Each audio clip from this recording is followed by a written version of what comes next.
Since the beginning of the 2005 civil conflict in Iraq, notable terrorist organizations sprung up to participate in the conflict, one of which rose in prominence. It used to be known as Al-Qaeda in Iraq. Now we know it as the Islamic State in Iraq and Syria, or ISIS in short. We hear of ISIS daily, mainly because they have been quite successful in establishing their envisioned state. They have entered the headlines of the world for one single reason. It has gained momentum and controls huge swaths of territory in both Iraq and in Syria. Last June, they managed to take the second largest city of Iraq, Mosul, and with it, many stored ammo dumps, large oil fields and refineries, and even massive hydroelectric dams that provide water and electricity to the surrounding civilian population. But away from the battlefield and the car bombings, ISIS is heading another war, a media war. This is actually a point that raised a few disconcerting eyebrows, as ISIS is able to use social media to its advantage, recruiting, propagating, and potentially scaring anyone standing in its way. Since the beginning of the Syrian civil war, ISIS has been using different online media outlets as tools for its own gains. It sends tweets to its followers urging them to join and fight alongside them, known as Mujahid tweets. It posted YouTube videos of beheadings to threaten and scare potential enemies, while simultaneously posting high-quality videos promoting the Islamic State. It even created its own media department, the Al-Hayat Media Center, to target Western audiences. The use of social media as a tool by militant factions is still a modern concept that needs to be understood and thoroughly analyzed.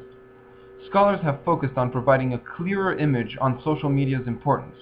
More and more academic papers are written about the implication of modern media and militant factions. In their essay entitled "Will the Revolution Be Tweeted?", Carminello and Anzera debate social media's importance during the protests of the Arab Spring. They use arguments from two opposite sides, that of the digital evangelists, optimists who believe that social media will cause change in both foreign and domestic policies, and techno-realists who view it as an irrelevant information tool.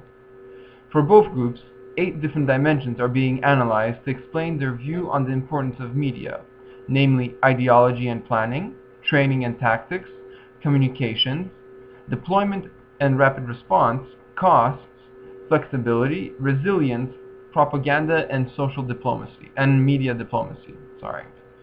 The paper gave full explanation of each of the groups' perspective, but failed to acknowledge those same dimensions to militant groups such as ISIS. So here are those points used on ISIS, and after each side is examined, I will give a verdict on what applies or not. First off, ideologies and planning. As a digital evangelist, I consider that social media plays a formidable part in spreading ISIS's ideologies, doctrines, thoughts on its philosophy, and reasons behind the conflict. Moreover, I consider social media particularly effective for fast planning and deployment of rebel forces.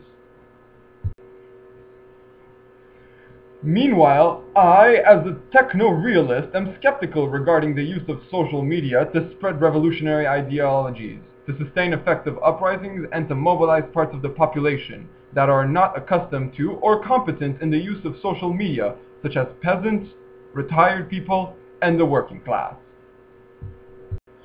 Point 2. Training and tactics. I believe that specific social media, such as YouTube, are effective instruments in rebel training, with special regards to fighting security forces using specific tactics like urban or mountainous combat training, and showing how enemy troops operate and perform. You could say that it would be used like an online school, if you will. I define this aspect as a naive vision of social media. I assert that it is unrealistic to expect to learn via the internet how to deal with the military or ruthless paramilitary units. Those who participate won't ever be able to properly learn all necessary information in fighting in the real world, and will only get wounded trying to learn it. Point 3. Communications. I believe that ISIS's leadership can use social media to rapidly and safely communicate with other cells or allied groups in the country. In this way, the leaders can avoid being dangerously exposed during transfers or meetings, and avoid ambushes by its enemies. I consider this condition as a negligible advantage because of the low level of diffusion of the web and the low access rates of digital technologies in Arab populations. This situation limits communication through social media between a movement's leadership and distant cadre and cells, especially with militants who are far from urban areas or located in remote, inaccessible districts. This brings us to point number 4, deployment and response. ISIS can use social media as a valuable tool for organizing mass mobilization without advance notice and preparation. It will allow ISIS members to always inform everyone of incoming attacks, and other fighters can deceive the opponent with fake announcements of mobilization. I support a completely different view. If the movement's leadership uses social media to mobilize troops, the risk of providing a great advantage for opposing forces is significantly high. By monitoring social media, the opponent can swiftly react to sudden mobilization and can be deployed in specific locations. On social media, everyone can see what has been written down. Point 5. Costs. Costs will go down for ISIS. It can and will reduce the cost of mobilization for the rebels, such as shrinking expenses for communications and propaganda. This can lower the dependence of ISIS on foreign actors for relaying information, such as Al Jazeera or other news outlets. Oh, there will be lower costs, but for government agencies, in my opinion, social media are tools with low security levels for the people using these technologies. Monitoring social media and obtaining specific data from internet service providers could allow a small, skilled group of officers to control ISIS progress. Point 6. Flexibility. My belief is that social media allows ISIS to act in a flexible way when dealing with organizing something using social media, such as an impromptu rally or warning. If the opponent tries to limit access to these technologies or to shut the internet down, ISIS can rapidly revert to the traditional tools to keep the protest alive, using leaflets, fax machines, and telephones, which can be profitably used to complement social media. I support a different conception of flexibility. Indeed, by using social media, opposing forces, notably those skilled in the control of civil society, as in neo-patrimonial states, aka Syria, can adapt their monitoring activities, such as checking specific subjects suspected of being linked to ISIS, or avoiding mass arrests by capturing key figures and decimating the rebel movements. Point 7. Resilience. I maintain that the use of social media raises the robustness of ISIS fighters as they adopt technological tricks such as secret IPs, devices able to avoid the effects of an internet shutdown, or virtual and private networks. I consider the dependence on social media to be full of risks for the rebels if the government chooses to shut down the internet or other services, such as the SMS service.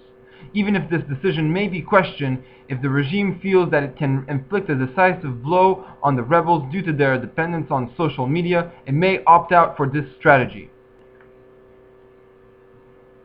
Propaganda, media, diplomacy, point number 8.